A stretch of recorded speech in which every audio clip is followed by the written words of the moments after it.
let's just get right into it. Strong Dad here.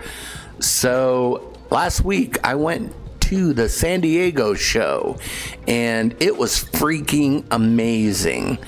My hotel was literally, I walked outside the door, walked left, and I was there. Ran into Rudy, ran into Moni. I was able to say hi, shake their hands, let Moni in through the door because she was locked out. And then I got to meet a lot of the Warning Army.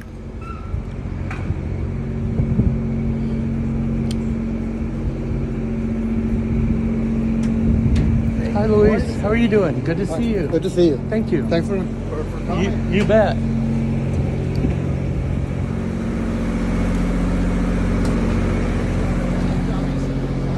How's it going, Rick? Right? Hey, John. Strong Dad. How's it going? Strong Dad. Hey, how's it going, Tom? Everybody? Hey, how's it going, Robert? This is going on the video. This is going on the video, everybody. Ah, nice. Nice to see me. First day. How's it going, everybody? Yeah, I'm waiting. Hi. Who are Kelly. you? Kelly. Hi, nice to meet you, Kelly. Thanks you for getting me on Discord. What's that? Thank you for getting me on Discord. Oh, you bet. I know. That has helped a lot of people.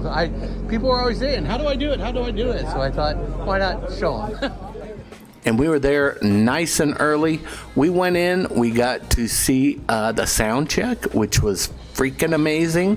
And then we got to see the actual show. So let's talk about the show for a little bit. First of all, they're on tour with Holy Wars and Plush. Holy Wars, good band, great singer, great drummer, great guitarist, a lot of chemistry between them. There is no bass player, and always when the bass player is piped in through the backing tracks, it's always really loud. But still, I think they did pretty good. I liked them. Wasn't 100% my style, but a lot of energy. That singer, she's a little firecracker. She's got a lot of energy.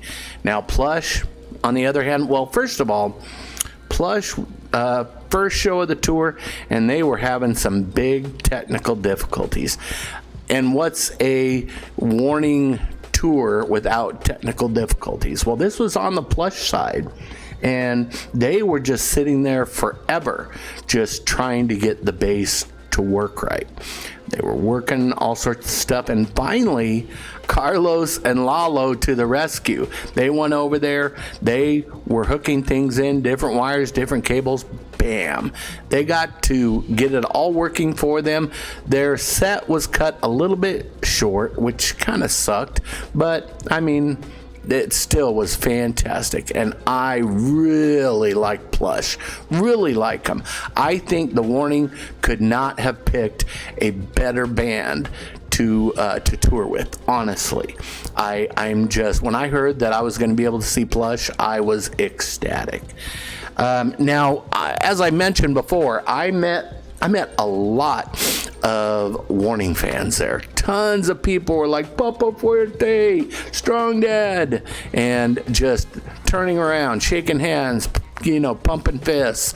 It was great. It was so great to see so many of you there, and I really appreciate it. It makes doing what I do, makes it so much worth it. It really does. I'm not here for recognition, for money. I just love getting out there, meeting people, and talking about bands that I love, with The Warning being number one on my list. But what do I mean by the Warning experience? Well, a couple different things, I think. So I was talking to my good friend Heather, and she, I think it was at Fillmore. It was either at Fillmore, I think it was at Fillmore. She videoed them play Ugh. And I love Ugh. It's one of my favorite songs.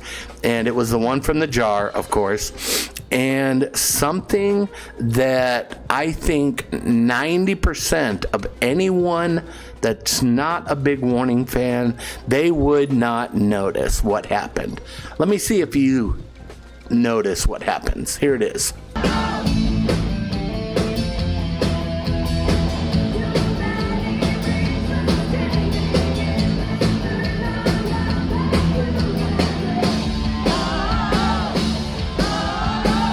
Did you catch it? So, for those that maybe didn't catch it, they don't play Ugh very much. And Danny, when she started to sing, she started to think, wait a minute, I don't really know the first verse or the second verse. And she kind of, you could see her turn towards Pau and kind of give her the, I don't know, the words.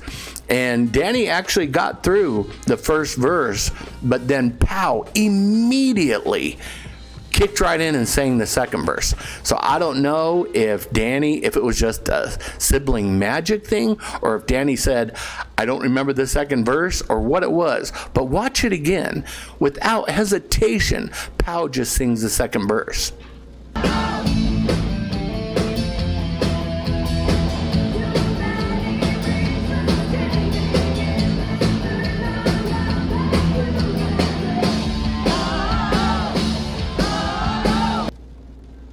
Did you catch that? That is something that I don't think there's any band out there that could do that could have that kind of seamless magic to just do something like this impulsively, magically. So I think that is part of the Warning experience. When you get to know this band, you get to see the little teeny nuances and the little teeny things that are freaking amazing. And speaking of freaking amazing, when I go to the Warning concerts, it's hard not to go to a concert and make it all about yourself. Well, because the first couple concerts I went to, I was doing it for me. Now when I go to a show, I like to do it for others as well. And that's what I call the Warning experience. So I would like to introduce you to Kiara Lara. I think Kiara Lyra. I think that's her name, 10 years old. I met her and her family in line waiting to see the Warning. And I asked her if she was a friend of the Warning. They were from Mexico. She didn't speak English too well, but her dad interpreted, and she definitely, yes, she's 10 years old and she likes the Warning. So I gave her, I bought a green beanie and a neon green beanie and a neon pink beanie, and I gave her my pink beanie, and she just seemed so happy. And I saw her outside taking pictures with it and just looking happy. And I gave my green beanie outside to another little girl out there. It was perfect. It was awesome. So anyways, here I am at the show, at the rail, Plush just finished. I'm there, perfect spot, right in front of Danny. And I turn around, and who do I see but Kiara behind me with her family.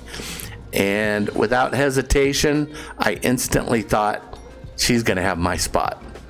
And I did. I waited for them to come out, the girls, and start. I think they started with Disciple. It might have been Z, but turned around, I let her go right up in front of me, right in front of Danny, and every 1 minute she was turning around and just smiling at her parents, the biggest smile, and it just made me feel so good, because this is what the Warning is all about. It's the future, and I love to see that, but it's not over. So during the Jar song, you guys know what the Jar song is now. We're 5 shows in, we know what the Jar song is. It's where one lucky person from the audience gets to pick from the jar. Well, guess who got to pick from the jar? That's right, I and a couple other friends, we definitely got Danny and Ale's attention when they were first. It was the first time they did the Jar, and we were pointing at Kiara, and lo and behold, Carlos went up and he let her pick. The Jar. It is the Jar, and in this jar we have a couple of. Whoa! In this jar we have a couple of songs. Ones that did not make tonight's sentence. Oh no! But one of you lucky people will get to choose the song that we play next. And there's actually a very old one in there. So one lucky city will get that song. That city, San Diego, is the place tonight. So Ale is going to give the door to Charles. And we're gonna pick a person. Alright. Who should we give it to? By the way, the person who picks the song gets to keep the little paper. They will show it to us. Alright.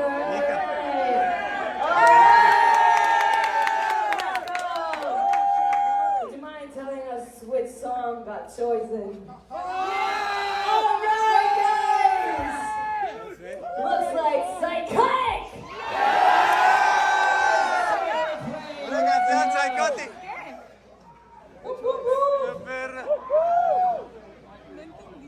Pretty freaking awesome, isn't it? So, but it's still not done.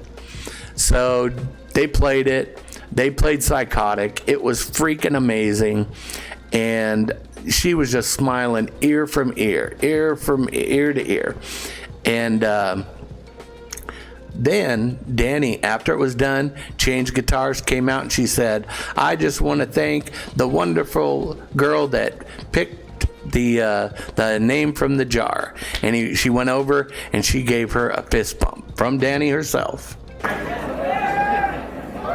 Now let's thank the beautiful little lady who chose the song tonight. Woo! Amazing. Whoa. Thank you very much. All right. Now that is cool. I also gave them a pick, and Rudy came over, gave her a song list. So this girl had probably the night of her life, a night to remember. And that, my friends, is what the Warning Experience should be, especially to you that go to the shows all the time. Don't just push your way up front and be all, but think about the Warning Experience. Think about, DPA and how they are, and show a little bit of that. So I also want to, just maybe a show or two later, my good friend Rick Hernandez, he posted this picture on Facebook right here. And this is what Rick had to say on his post. These are the young ladies who got up front, new generation of Warning fans, first time seeing them live. It was worth giving up my spot to see them after the show. It got me tearing up. And they got a set list. They are thrilled and thankful to get on the rail. The Warning Army, we want you. A new storm is coming. So all you sometimes the knock is that a lot of Warning fans are these old dudes out there. Well, old dudes, I want you to show up, and I want you to show off when it comes to bringing the Warning to the young people, the young girls, the young kids that are there at the show. Get them front rail. Get them the experience, the Warning Experience. Do you guys agree with me? I think this should be a trend that we should all set. All of us that have been to shows. If it's your first show, no, enjoy it. Enjoy the heck out of it. Get front rail, rock out. I've done it enough. I've been to 6 shows now. So, what do you think? A challenge? Let's go. But everybody, I have to tell you, I went to the UFest show. It was freaking incredible. When we were at San Diego, after the show, the merch table was, for the Warning, was lined all the way around, all the way. And House of Blues is a pretty big place, all the way to the doors up front. That's how long it was. And speaking of merch, at the Phoenix UFest, I was there right after the Warning played. I went and I got in the merch line. It was like a 30-minute, 45-minute line. But right after they played, I went, got in the merch line, got up to the front. The band right after the warning had started, Fozzy, there were still 4 bands to go before the show was over. The warning sold out. By the time I got up front, they were sold out. All t-shirts. And people, I could hear them. They were like, where's the warning? Where's the warning shirts? And all the merch people were like, ah. I think that by the time that Godsmack came out, Rudy or somebody ran out with a bunch of hoodies. Phoenix hoodies. But still, that means something, folks. All the other t-shirts were up there. The warning gone, and people were raving about the warning. I mean, there was probably a good 7,000-8,000 people there, maybe more. It probably looked about 7,000 or 8,000. I'm a pretty good judge of that. But these people were warned, and there's so much coming with all the European shows. I am so excited. And you know what this Friday is? The release of more. Pre-save it now. You guys got to get in on this hype train. It's gonna rock. But everybody out there, thanks so much for listening to me ramble about the San Diego show and about the warning experience. It's been a pleasure. I've got a lot of fun stuff coming up. Can't wait. Everybody out there, stay strong, stay safe, and most importantly, have a safe and wonderful rest of your day. Bye, everybody.